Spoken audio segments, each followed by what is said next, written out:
你以為搬去同仔女住，晚年就穩陣啦，有屋住又係飯食，有人照應，親戚聽到都話你有福氣。但有一晚凌晨3點幾，突然醒咗間屋，好靜，靜到只聽到冷上氣機吹風。你望住天花板門罅有一條淡淡嘅光，你想翻身，膝頭有少少痛，使有少少麻。嗰一刻，你個心突然一沉，你腦入面浮起一個最不敢想嘅念頭：如果今晚自己跌低，如果明早醒唔到，如果坐喺房入面叫人，門外未必有人聽到，你唔好講出聲，因為你知道仔女明早要開會，孫仔要返學，屋企每個人都有自己嘅時間網，你必是冇人要，你只是慢慢爬到最前面。有時晚年最靜的孤單不在舊樓，亦唔在一個人食飯，他就在一間很漂亮、很安全、很有燈光嘅新屋裏。你明明坐在人堆裏，連害怕都要放輕聲音。我以前一直以為老人家最怕冇人照顧，後來見得多了才明白，照顧可以很，做到寂寞也可以很深。有人替你食藥，有人替你付錢，有人幫你買防滑拖鞋，但你心裏的那句話未必有人坐低慢慢聽完。這種寂寞很安靜，它不像吵架，也不像被人趕走，飯照樣熱，屋企照樣乾淨，仔女照樣有禮貌。只是你慢慢發現自己講出嚟嘅話，常常落唔到任何人心裏。晚飯時，一家人坐埋一張台，仔女講公司、講學校、講投資、講旅行，孫仔一邊食飯一邊望住手機。你聽見他們講每一句，卻覺得寂寞。自己隔住一層玻璃，你想講今日街市條魚好新鮮，想講樓下有個伯伯跌親，想講昨晚其實睡得唔好，話到嘴邊，你又吞返落去。不是大家不理你，只是那張飯台上的熱鬧，很多時候不再為你停低飯。食完工人收碗，孫話回房做功課，家仔女拿着手機回信息，客廳只剩下電視機嘅聲。你坐在新屋那張真皮梳化上，望住明亮的天花燈，突然想起以前舊樓樓下嗰間茶餐廳。以前一個人住屋，細樓舊，廚房又熱，但落樓買包，老闆會叫你一聲阿姐去街市，賣菜的會問你今日煲湯，搭電梯隔離屋會講句食咗飯未。那些說話好細好普通，年輕時不覺得有幾值錢，到老了才知道人原來是靠這些微細聲音。暖住的屋可以很大，但如果沒有人真正記得你間屋，就只是一個睡覺嘅地方。我講一個西環梁姨姨嘅故事給你聽。梁姨姨70幾歲，住喺一棟冇電梯嘅舊樓，樓梯很窄，扶手有些生土，牆身一到落雨天就潮。她行路時總會拿住一支拐杖，拐杖敲落樓梯，扶手就唔薄，成條街都認得她。她年輕時很能幹，老公以前做船務，1年大半時間不在香港。她一個人帶大3個仔女，早上去街市25煮飯，晚上等孩子做功課。3個仔女都算爭氣，大仔做醫生，細女在中環反寫字樓，細仔去了外國讀書，後來留在那邊工作。街坊以前成日話梁太好命，仔女個個有出息，將來可以享福。他每次聽到都笑，那時他真係以為自己辛苦半世，後面應該會輕鬆一點。後來佢老公走啦，屋企少了一個人，夜晚就像少了一盞燈，他一個人住了一段時間。仔女開始擔心大仔說罵，舊樓冇電梯，你膝頭又痛，萬一有事很麻煩。不如搬過嚟同我住，我屋企有房，有工人，有升降機，你乜都唔用理。聽起嚟真係很好。梁姨起初不捨得那間舊屋，住了幾十年，雖然殘舊，但每一屆啲熱都有回憶。窗邊那盤萬年青是老公在世時買的廚房，嗰個舊蒸架是他以前蒸羅曼糕用的。樓下茶餐廳那張靠窗位是他同老公以前飲早茶坐慣嘅位置。但仔女講得有道理，人老落，安全確實重要。最後他賣咗舊屋，執咗幾箱行李，搬去大仔將軍澳那間新樓。新屋真係靚，一入門地板亮到反光，客廳發，窗外有海，廚房乾淨到似廣告。孫仔有自己房，媳婦說話客氣，工人姐姐也勤力。梁姨姨那一晚坐在飯台前，看住一家人整整齊齊，心裏面有些安慰。她覺得自己終於可以放下來，但住了不到1個月，她開始覺得不對。早上6點多，她已經醒，老人家睡不長，醒了就想做點事。以前在西環，她會煲水、落樓買菜，順便跟人講幾句。現在她坐在客廳，整間屋很大，但她不知道自己可以蓬幕，想開電視就空氣，複雜到像一部小機器想煲湯。工人姐姐說太太已經安排了今晚的餸，想落街。樓下商場又大又冷，店鋪間間漂亮，沒有一張熟面口。最辛苦是晚飯時間，大仔講醫院嘅事，媳婦講學校嘅事，孫仔講英文功課，他聽得懂一半，一般就像水流過。他想講一句：今日樓下那間租店亨利係不錯，話係美術院。孫仔已經問爸爸週末去唔去補習班，沒有人對他叉飯，照樣有。若照樣有人提，屋企也乾淨安穩。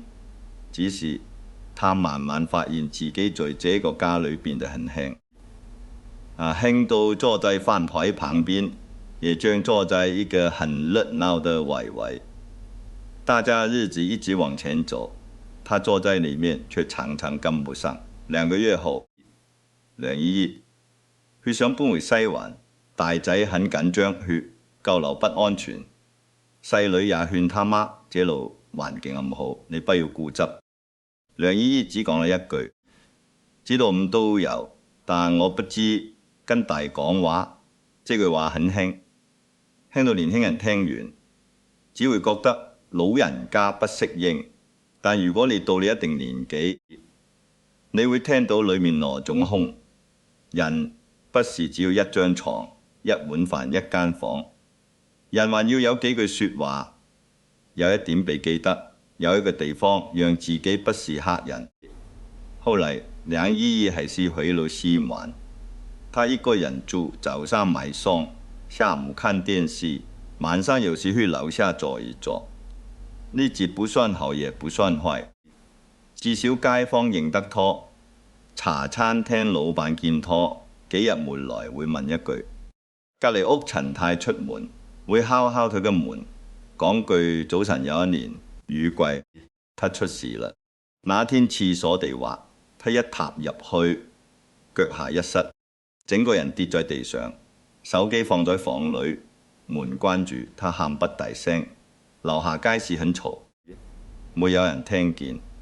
他躺在地絲上，望住頭頂那支光管，光一閃一閃。他後嚟同我講，那幾個鐘，他一直望住廁所天花板，地支很凍，光管一閃一閃，腳當然痛，但痛到後來反而不是最嚇人嘅地方。真正令他心寒的是，他忽然想到，如果今日沒有人發現自己，可能就咁樣躺到天黑，屋外仍然照常熱鬧。最後發現退的人是隔離屋陳太。其實陳太沒有什麼牛皮嘅理由，也不是什麼特別英勇嘅人。他只是記得梁姨姨平時住個時間一定會開門通風，門口通常會有一點湯味。那天門關得太靜，他覺得不對路，就多敲了幾下。這幾下救了梁姨姨，送院後大仔趕到醫院，是被子女叫三穩不見氣派。他穿着樣子很賴，眼底很黑。梁姨姨看着他心裏沒有怨，他知道大仔不是不孝，他是救人的醫生，他每天都在救別人。只是那一刻，他突然明白一件事：愛你的人未必鏡好在你跌低時站在門外。這句話很殘忍，但很多老人家的晚年就是卡在這裏。仔女有心，但他們有工作，親戚有情，但他們未必在附近，同一個屋檐下生活，也不代表彼此真的聽見。血緣當然重要，只是人到晚年才知道血緣像一條很深的線，牽咗你和家人，但他未必能承受你全部重量。你把所有害怕、等待、失落都掛在這條線上，線沒斷，心卻會先累。所以老了之後，真正幫你避開無聲冷落的，不是10幾個親戚，也必是過年過節一作熱鬧哦，更不是仔女屋企你間空房。真正能托住你的是兩個人，先講第一個，是年輕時已經替晚年鋪路的自己。呢個自己不是現在半夜醒來心慌的你，不是現在走路要扶牆、看手機等人回信息的你，是更早之前嗰個有力氣、有選擇、有收入時，肯為將來留一條後路的你。有些人年輕時只懂為孩子打算供書教學，幫孩子買樓，幫孩子唔鬧新年，最後一點積蓄都想留給他們。這份心很真，也很動人，但晚年必是只靠個父母心就能過得安穩。你要為自己留一點錢，錢冇多到風光，但要夠你在最需要嘅時候用每次開口，夠你請鐘點，夠你坐的士，夠你看醫生，夠你想食一碗熱粥時不用等人批准。錢在自己手裏不只是錢，會變成你說話時嘅一點底氣，變成你生病時的一點選擇，變成你不爽麻煩別人時仍然能安排自己嘅餘地。很多老人家最苦的不是完全沒錢，而是每次又用錢到先慳質女的時間可憐惜，明明是親生骨肉，但係求心力就跌落班場。那班場嘅人看唔見老人，你自己最清楚，你也要為自己留一點健康，不要等到行不動才後悔。健康不是叫你跑馬拉松，也不是叫你戒清。所有喜歡吃的東西，是每天走一走，少做一點，吃得淡點。身體有小毛病就早點理，老人家身體像一間老屋，年年小修還能住很久。即使不堅持牌，一直不管它，他就會在最麻煩的一天露水他床。但最終我們係心態，很多人一輩子自動。做父母退休後孩子大了，工作唔落，生活都眼眶，心裏說沙把全部精神翻回仔女身上。孩子打電話他就開心，孩子手回嚟他就失落。孫仔講句好聽嘅，他已萬歲的香，孫仔唔會理他，他就覺得自己多餘。這麼可很苦，你嘅情商放在別人手上的遙控器，別人挨下你就叻，人唔安你就黑。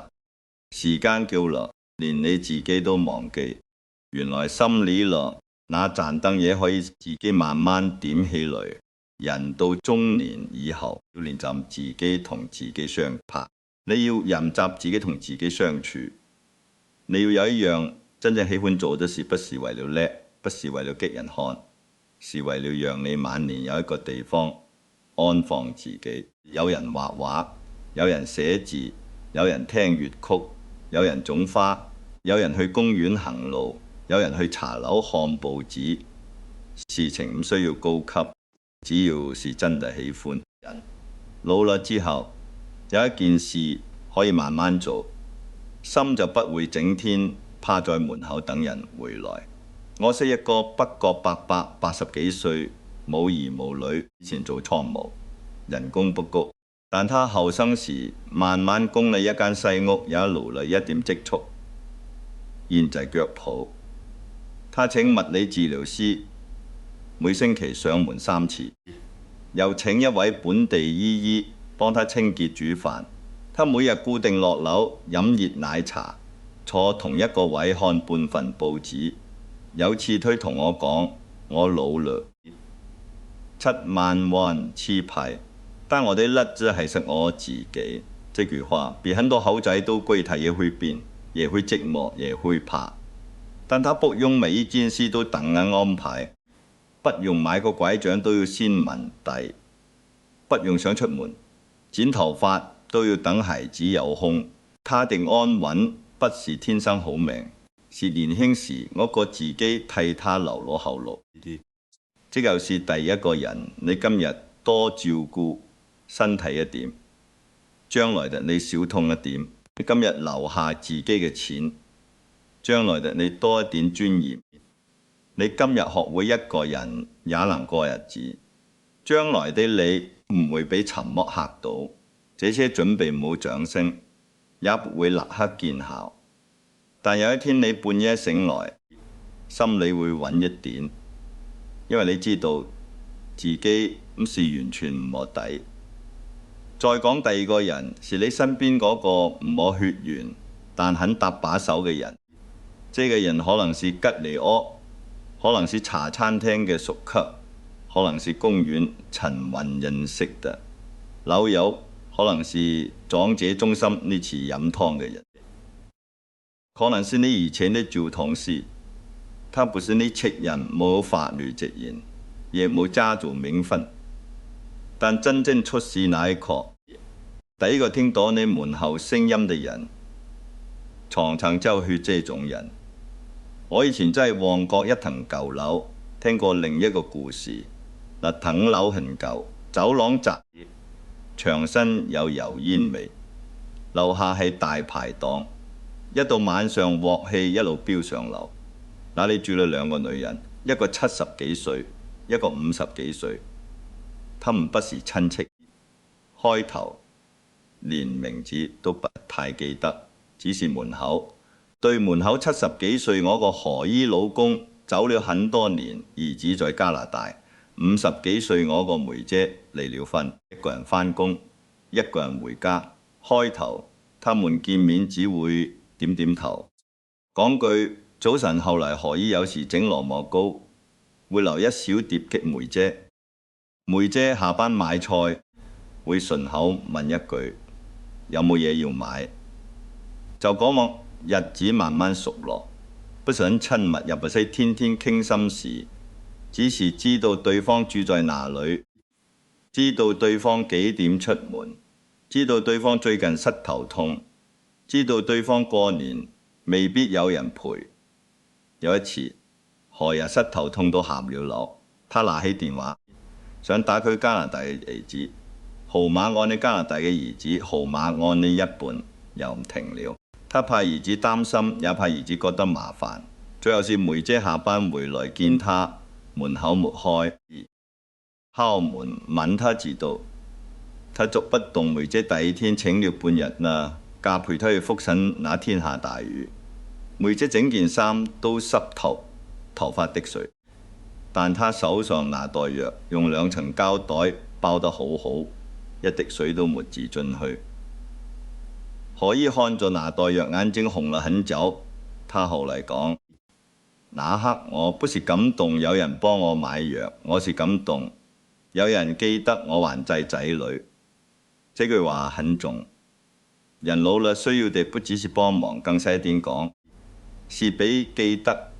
有人知道你平時幾點落樓，有人發現你今日冇有出現，有人看見你走路慢咗，會停一停等你。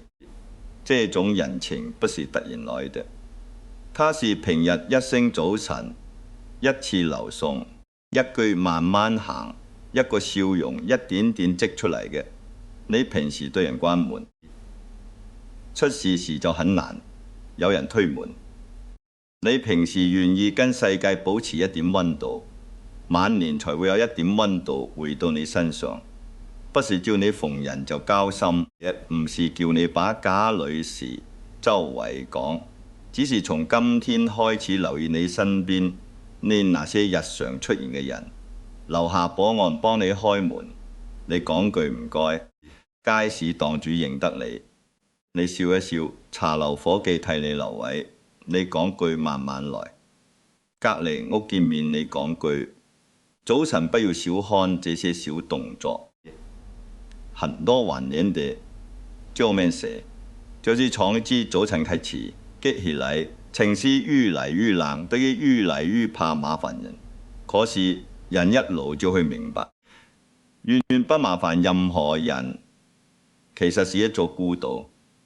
你咪需要依賴每個人，但你要讓身邊有幾個人認得你，認得你才會覺得不對路，覺得都不對路，才會多敲一下門。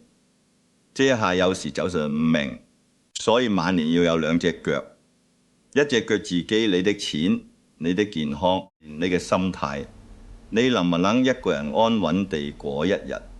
另一隻腳是身邊有心嘅人，我個沒有血緣，卻願意在你需要時伸手嘅人，是仔女，像路邊的扶手，有扶手當然行得安心一點，但人不能把整個身體掛在扶手上，扶手再穩也只是扶你一程。真正要往前行，腳紋是要長在自己身上，有孩子是福氣，但不能把孩子當成唯一出路。親戚有情分，但不能把親戚當成全天候救生圈。人到晚年，要慢慢把期望放去適合嘅位置。孩子起嚟食飯，你就真心開心；孩子忙，你也有自己嘅安排，孩子唔幫你，你感受孩子幫唔落你，也不至於整個世界躺下來。這不是冷淡，這是清醒。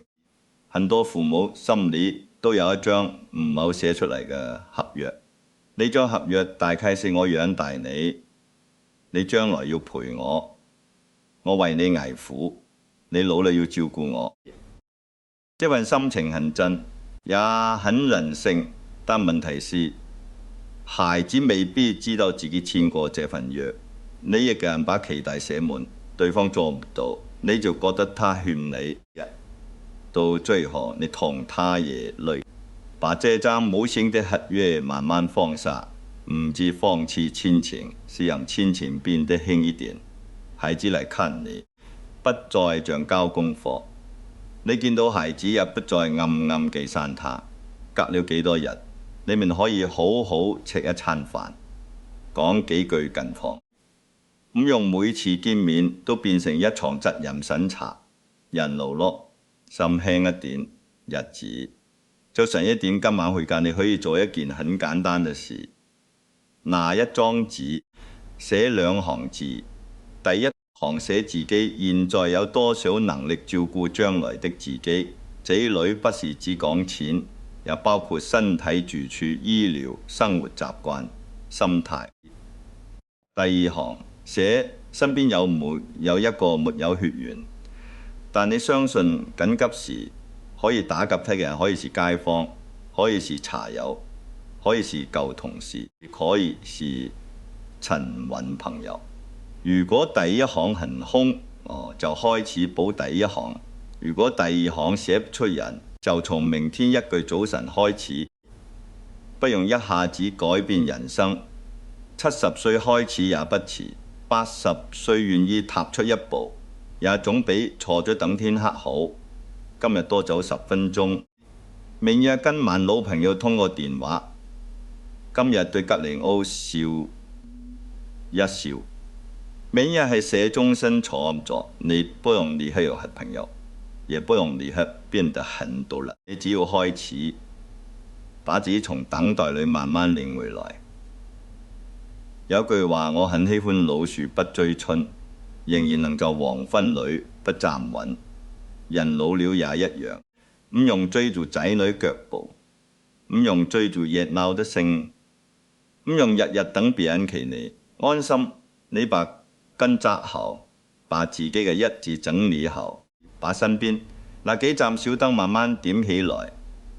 有人來，你笑住開門；冇人來，你也能把茶飲完，把電視關好，把這一晚睡得安穩。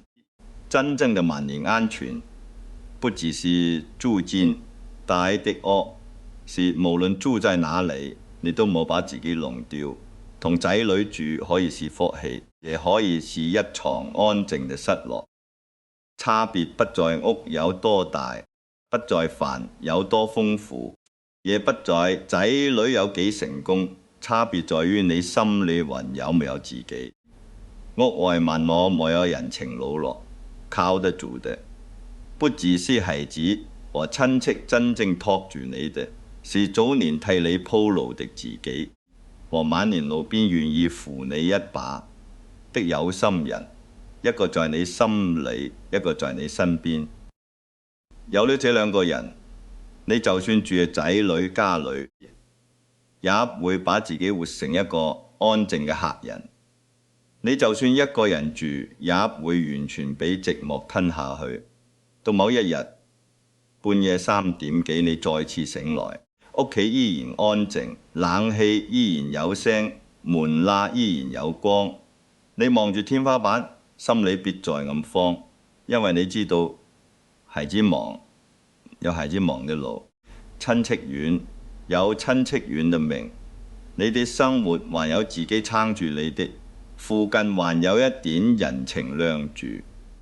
這樣到晚年未必熱鬧，但很穩。人到最後，熱鬧不是最重要，